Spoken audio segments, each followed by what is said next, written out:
You bad man, सारी दुनिया हमको सलाम करती है और आपने ये क्या कर दिया।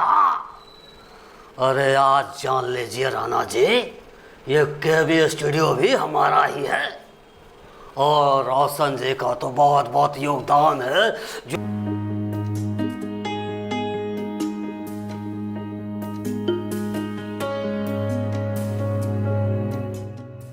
नमस्कार मित्रों, मैं राणा कुमार सिंह केबी स्टूडियो के खास कार्यक्रम कहता बेगूसराय बढ़ता बेगूसराय में आप तमाम मित्रों का हार्दिक अभिनंदन करता हूं।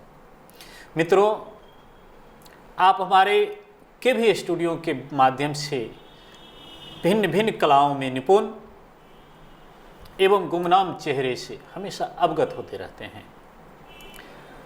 आज उसी श्रेणी में आपको मैं एक ऐसे शख्सियत से मिलवाने जा रहा हूं जो बेगूसराय से 100-150 किलोमीटर दूर जिला आरा से चलकर हमारे बीच आए हैं। रंगमंच और सांस्कृतिक मंचों के ये बादशाह हैं। इनके मुख पर कई अभिनेताओं के आवाज़ गूंजते हैं, कई नेताओं के आवाज़ गूंजते हैं।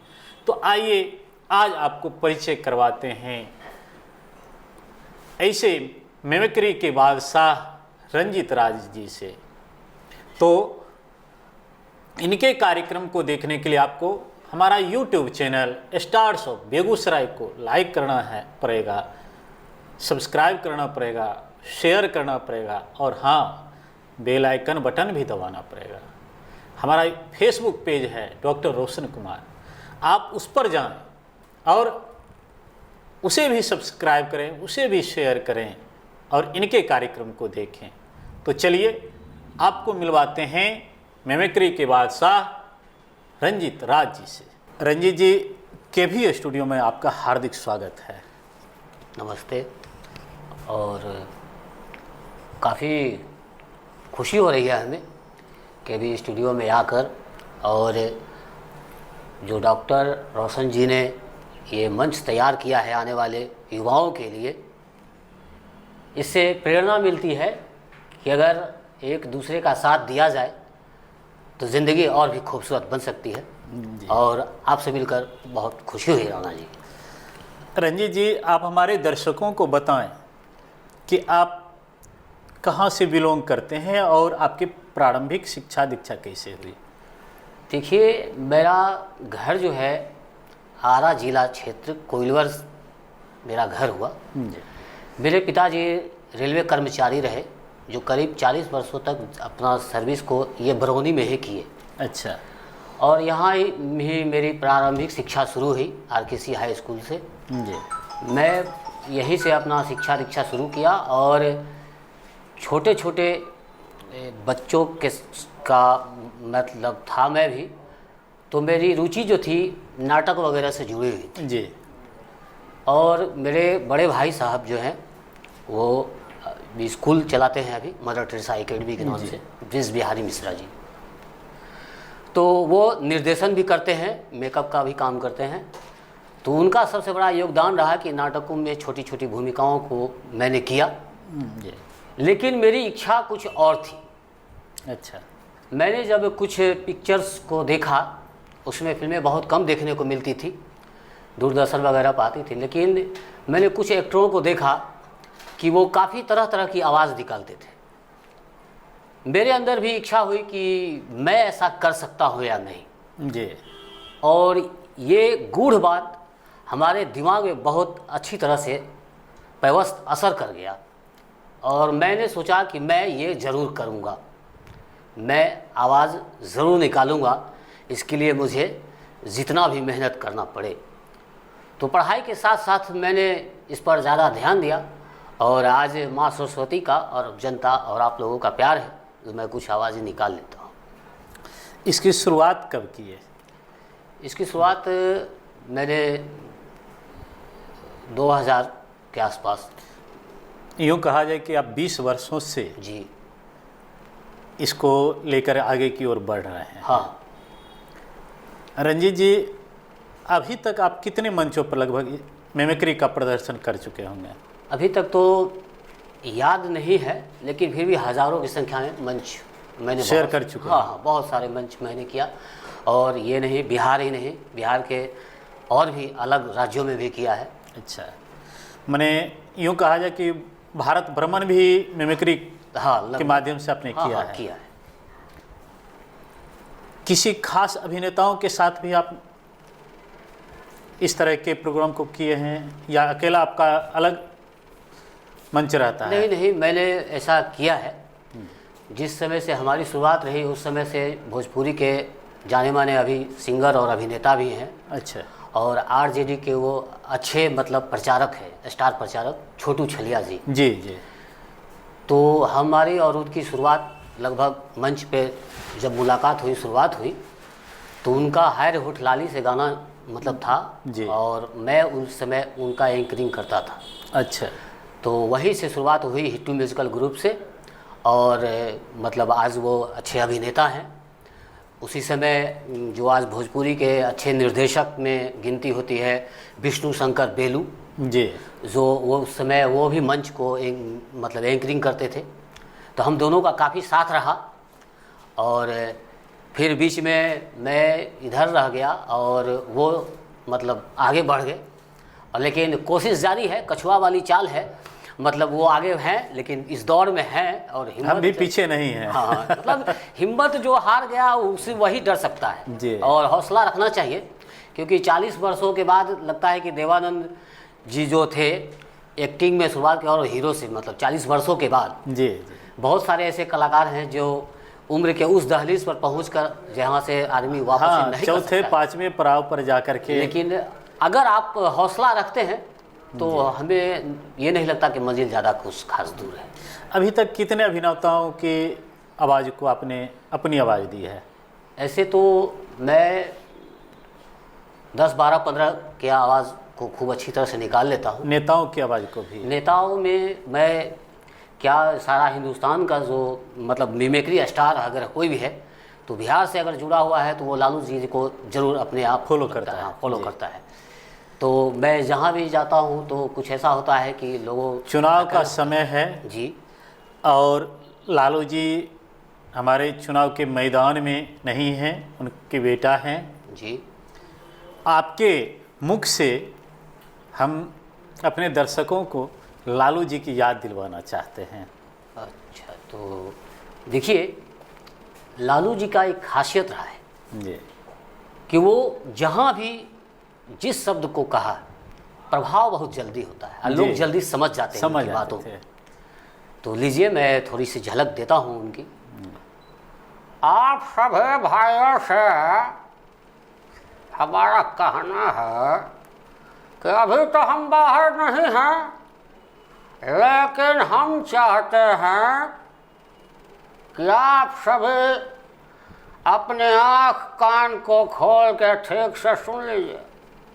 आने वाला समय में अगर आप हमारा साथ नहीं दिए और हमारे पार्टी के साथ अगर आप नहीं रहे तो समस्या ये छोटी नहीं बहुत बड़ी हो जाएगी। इसलिए आप सभी जो हमारे जनता है, हम चाहेंगे कि हमेशा हमने आपके दुख में साथ दिया है तो सुख में भी साथ हम ही देंगे।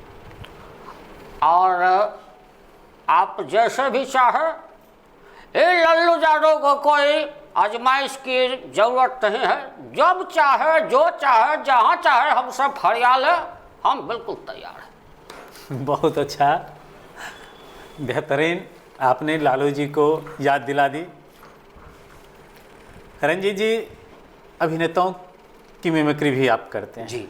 तो सबसे अधिक पसंद किन की आवाज़ को आप करते हैं? ऐसे तो पहले के एक्टरों में काफ़ी दमदार बात होती थी जी राइटर अच्छी तरह से उसके डायलॉग्स को लिखते थे जी। और पहले के एक्टर में कुछ आवाज़ में भी बहुत दम होते थे। तो मुझे सबसे ज़्यादा तो प्रिय अशोक कुमार जी लगते हैं। अच्छा, दादा मुनि, राजकुमार जी हुए, दिलीप कुमार साहब हुए, शत्रुघ्न सिन्हा अशोक हुए। जी की आवाज़ सुनाइए हमारे दर्शकों को। अरे अरे मैं क्या बताऊँ, आजकल के लोगों ने तो मुझे बहुत ही परेशान कर रखा है, लेकिन फिर भी मैं सोचता हूँ ये छुक छुक गाड़ी जो चल रही है आजकल, इसके उसको डिजिटल कर दिया जाए, तेज कर दिया जाए, क्योंकि हर जगह जो है मारा मारी भीड़ भाड़ काफ़ी है। लेकिन मैं चाहता हूँ कि मेरी उम्र जो अब इतनी हो गई है, तो मैं तो अब आने वाले पीढ़ी को यही बताना चाहूँगा कि वो हमारे साथ मिलकर कुछ अच्छा करें और आने वाले युवाओं को अच्छी तरह से चांस दें। लगे हाथ आप राजेंद्र कुमार को भी याद दिला दें। तो देखिए, राजेंद्र कुमार का तो नहीं, मैं दिलीप कुमार जी का मैं दिलीप कुमार जी का सुना दे रहा हूँ। दिलीप कुमार जी का ना जी ना,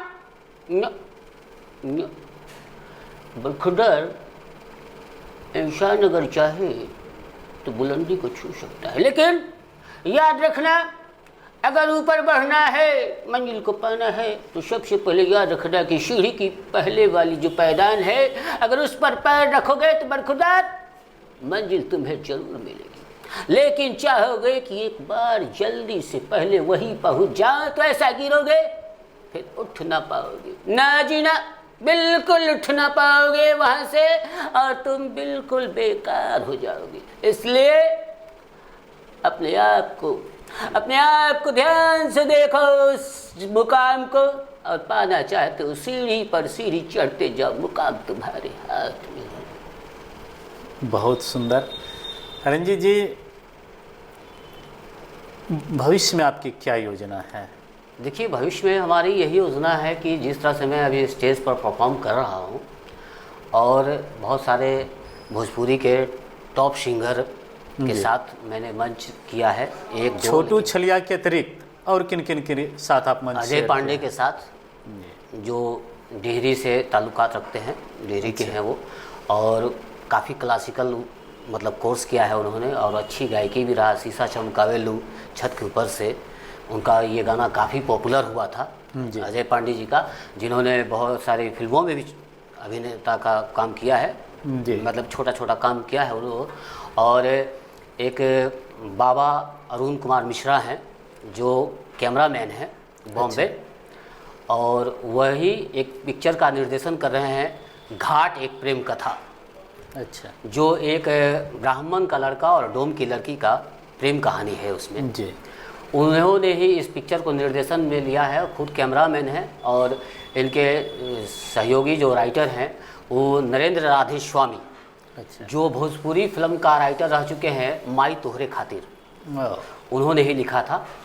तो इनका लिखा हुआ है, और ये पिक्चर अभी कुछ ये वायरस कोरोना वगैरह की वजह से काम रुक गया है, कुछ फिल्मों में काम है, और उसके बाद फिर इस पिक्चर को जल्द ही रिलीज़ करने के चक्कर में है कि जल्द से रिलीज़ कर दिया जाए। काफ़ी अच्छी मूवी बनी है, उसमें कुछ सीन मेरे भी हैं।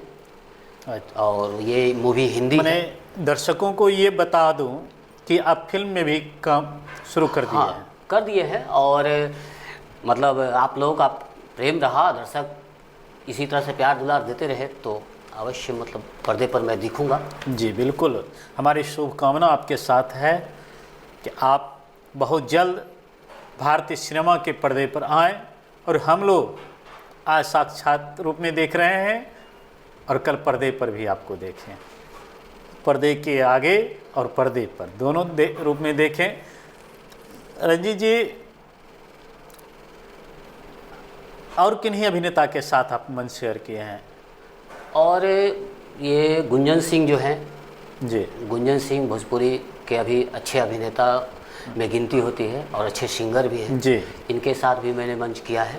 अच्छा। और अमित यादव, दूधू को चूल्हा जरेबे करब, एक अच्छे सिंगर, इनका गाना चला था, मैं उनके साथ भी किया हूँ। और बहुत सारे ऐसे कलाकार के साथ मंच किया जो उस समय पिक्चर से काफ़ी दूर थे, अच्छा, तो उन लोगों के साथ किया। आज बहुत सारे ऐसे मेरे मित्र हैं जो फिल्मों से जुड़े हुए हैं, फिल्मों में पहुंच चुके हैं।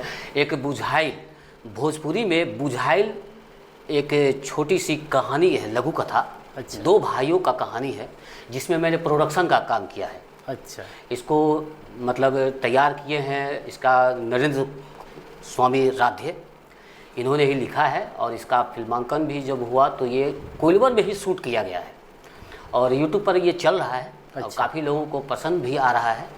और इसका कैमरामैन जो थे अरुण बाबा मिश्रा, इन्होंने ही किया है। तो इसमें प्रोडक्शन का काम किया। तो मैं चाहता हूँ कि जिस तरह से काम मिले, प्रोडक्शन का हो या अगर आप पिक्चर में आना चाहते हैं तो आपको छोटी मोटी काम को ये नहीं देखना है कि हमें ये नहीं करना है, हमें वो नहीं जो करना मिल रहा है उसमें जो हाँ, सकारात्मक रूप अगर आप से करना दिखाइए। चाहते हैं जी। तो आप इस लाइन में लगे हुए रहिए।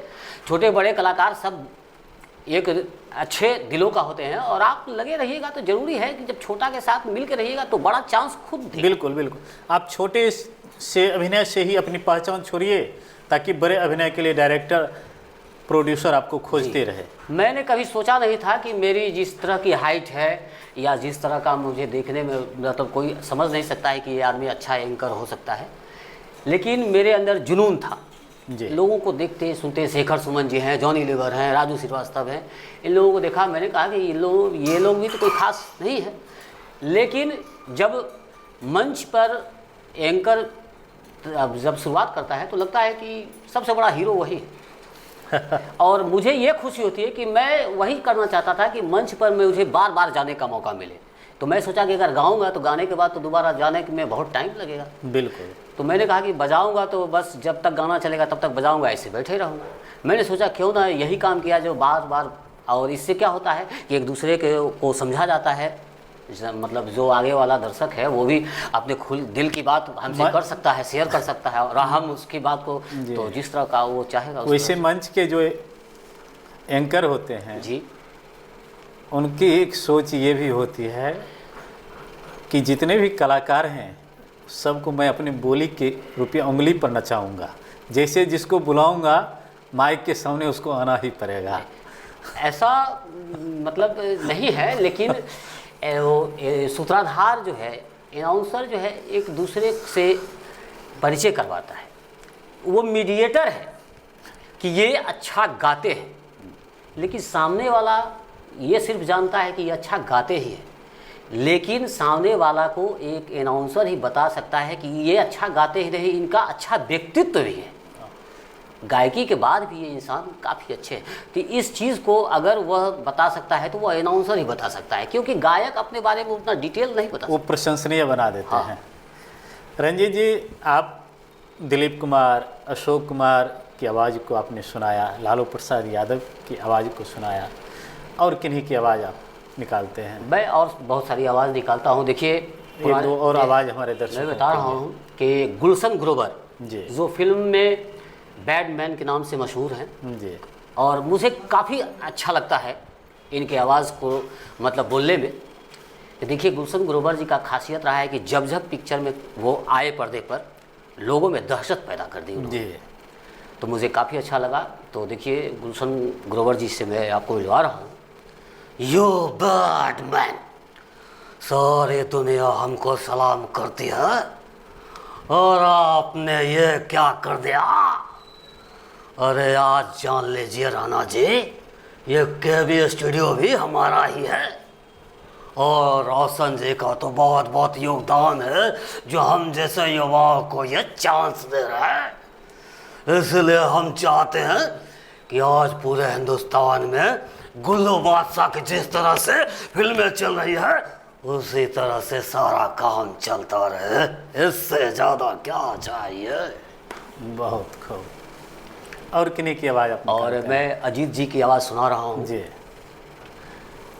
मिस्टर बरखुरदार, याद रखो 70 मिनट के अंदर ये काम खत्म हो जाना चाहिए, और 7 मिनट के अंदर हमारा कॉफ़ी खत्म होता है, और 7 मिनट के ठीक 10वां भाग यानी 70 मिनट के अंदर तुम अगर हमारा काम नहीं करते हो तो याद रखना, माँ कसम हम तुम्हारा वही हाल करेंगे जो और लोग दूसरे का करते हैं। लेकिन ये भी याद रखना, मैं सिर्फ कहता ही नहीं हूँ, मैं करके दिखाता भी हूँ। क्योंकि ऐसे भी याद रखो, बेगूसराय से हमारी शुरुआत हुई है, और कहते हैं कोई भी धंधा में पहले व्यय और उसके बाद आय होता है, और जो कला प्रेमी होते हैं उनके दिल में सिर्फ बेगूसराय होता है। वाह, बहुत खूब, बहुत खूब। आपने अजीत के आवाज़ में बेगूसराय को पिरो दिया। रंजीत जी, और किसे हाँ, की आवाज़? और सारी है, जैसे थोड़ा मैं कोशिश भी करता हूँ, और बच्चन साहब हैं। जी, और भाई जब इनका अगर आप नहीं कर पाए तो समझिए कि तो कुछ हो नहीं पाया। बिल्कुल। तो मैं ऐसे कोशिश करता हूँ। और भैया यह जो बात है बिल्कुल सही सही है। ऐसे भी तो सारे लोग मुकाम पाने के लिए बहुत कुछ करते हैं, लेकिन मैंने ज़िंदगी में सिर्फ इतना ही सोचा कि आज मैं छोटा हूँ, आज छोटा हूँ, लेकिन कल मैं बड़ा हो ही जाऊँगा। और मेरी ऊंचाई ये देखोगे तो मैं 6 फीट से भी ज़्यादा हूँ।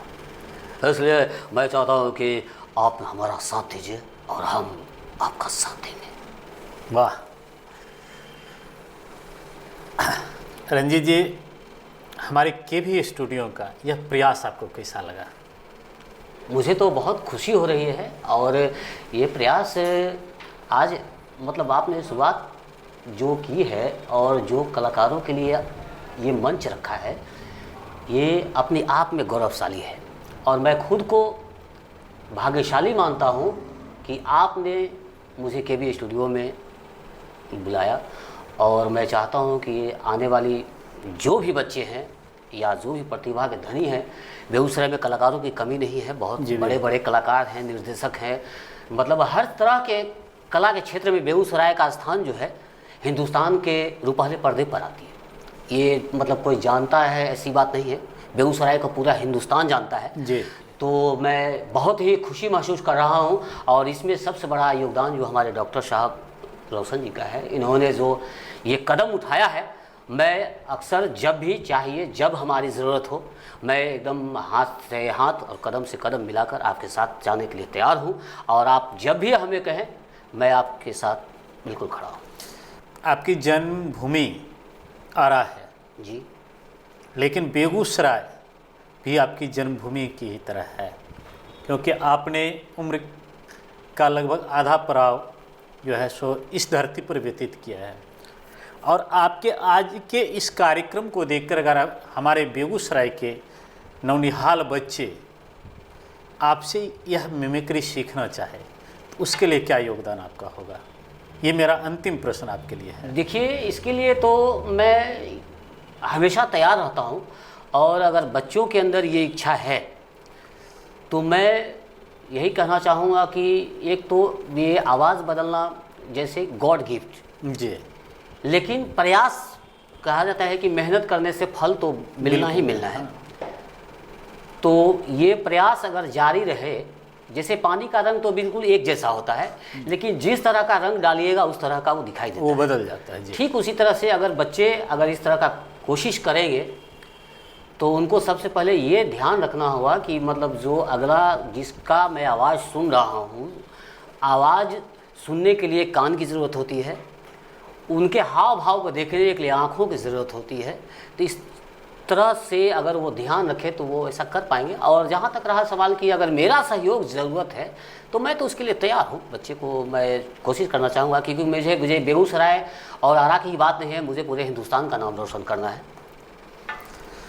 रंजीत जी, आपने अपना बहुमूल्य समय हमारे केवी स्टूडियो परिवार को दिया और कई नेता अभिनेताओं की आवाज़ को आपने हमारे दर्शकों के लिए रखा। आशा करता हूँ कि पुनः जब आप बेगूसराय में हों, हमारे केवी स्टूडियो में आपका आगमन हो और फिर हमारे दर्शकों के लिए आप अपने माध्यम से मनोरंजन करेंगे। इसी के साथ आपका बहुत बहुत धन्यवाद।